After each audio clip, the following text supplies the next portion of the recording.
Hello, and welcome to the last in a series of costs videos prepared by the team at King's Chambers. In this particular video, we'll be looking at bundle issues. It's been devised and written by Matthew Smith, and in an equal division of labour is being narrated by me. So if we start at the beginning, logically that means the court order that you will have received setting up the remote hearing and giving directions as to how you're to go about it. It will repay careful study, even though the order might be in a template format, because of course that template might be altered or tweaked by a particular judge. You also then need to consider about how you're going to get the documents to the court. In terms of the SCCO, it still has a counter open, but of course the CE file system, which is used for uploading, is not meant to be used for uploading solicitors' files. In terms of communication, that is probably the key requirement at this stage. And by that I mean communication not only with the court, but with your opponent to agree a sensible method of working. If you're litigating in the circuits, then bear in mind that regional courts might be prepared to entertain file sharing by links. And of course, if you can, it may be appropriate and indeed sensible to email the judge directly who will be conducting any assessment in order to get it from the horse's mouth as to how the assessment should be set up and indeed conducted.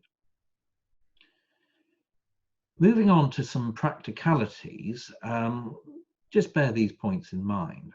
If you're exporting the bill from a piece of software such as Costmaster, make sure that the formatting is clear and the numbering correct. You may have to fiddle with the digital files using tools such as Acrobat in order to compress file size, which may make it easier to handle. You might need to consider sending the court a copy of Precedent G in Word format, because perhaps the court will want that in order to record its findings. You should, of course, make sure that you have the passwords for all relevant files to hand, as you will surely need them. Make consideration also as to what documents you want to upload. It may be that instructions to counsel, briefs to counsel, particular attendance notes all have a particular importance for your assessment and the issues thrown up on the points of dispute. In terms of the next stage, you have to consider that you might need to show documents and indeed disclose them during the course of the assessment to your opponent. You may need to ensure that the authorities, if points of case law are involved, are readily to hand, or at the very least, the full citations have been given in advance to your opponents so that they can make their own provisions for the necessary law to be available to them. Encryption is a factor that you ought to consider at every step of the way, not least to ensure that whatever you're doing doesn't interfere with other aspects of the computer system you're using, and check that the video conferencing solution that the court may be intending to use permits advocates to share screens or applications during the course of the hearing.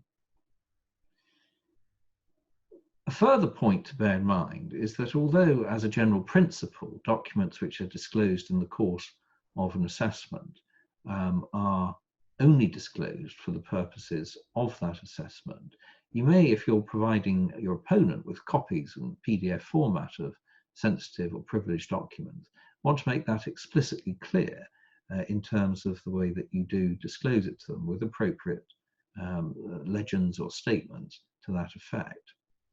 You should also be aware, when considering PDF documents that you might be provided with, that PDFs can be altered easily, convincingly, and often undetectably, which may mean that you need to take additional steps to cross-check them to other documents that you have in your possession. The elephant in the room in all of this is, of course, the data protection legislation, and in particular the reforms which have been implemented by the GDPR.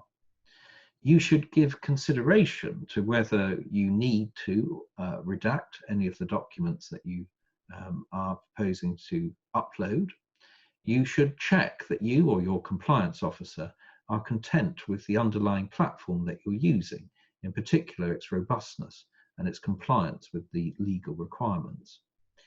It's a good idea to encrypt the PDFs that you are sending out from your own system onto the platform for your opponent or the court, and preferably with a strong password, which of course you can send by separate email to preserve the integrity of the encryption. Bear in mind that just because the documents are up on the cloud, they are not necessarily ring-fenced and protected forever. There is a vulnerability there, and you may want to ensure that the files that you take and put up on the cloud are removed relatively swiftly once their use has concluded. It's also a good idea to have all the documents that you need available in a file sharing service during the hearing in case of technical problems, which might mean that you need to make further provision of documents to the judge or to your opponent. In terms of creating the bundle, then one of the points that you might want to consider is filleting or editing or just anticipating what documents you might need to disclose and putting them in a special section at the end of the bundle for ease of reference. If that's not possible, then you may wish to consider taking further steps with blanks or links in order to make sure that you can navigate the bundle with ease as and when you're required to give disclosure of documents. Bear in mind the practicalities of all this. Some hearings will obviously require more documents to be provided than others. Some hearings may in fact require relatively few documents to be provided. And of course, you can always devise multiple bundles so that documents which are unlikely to be needed, but you need to have nearby just in case, are in a separate bundle. It is possible also using software to edit out duplicates or just to do that by hand if you're not comfortable using that software yet. And perhaps the final point worth reiterating, don't leave bundles or documents up on the cloud once the hearing is over. They represent a vulnerability and a potential source of data breach. Well, that concludes the video and the series. Thank you very much for listening to this.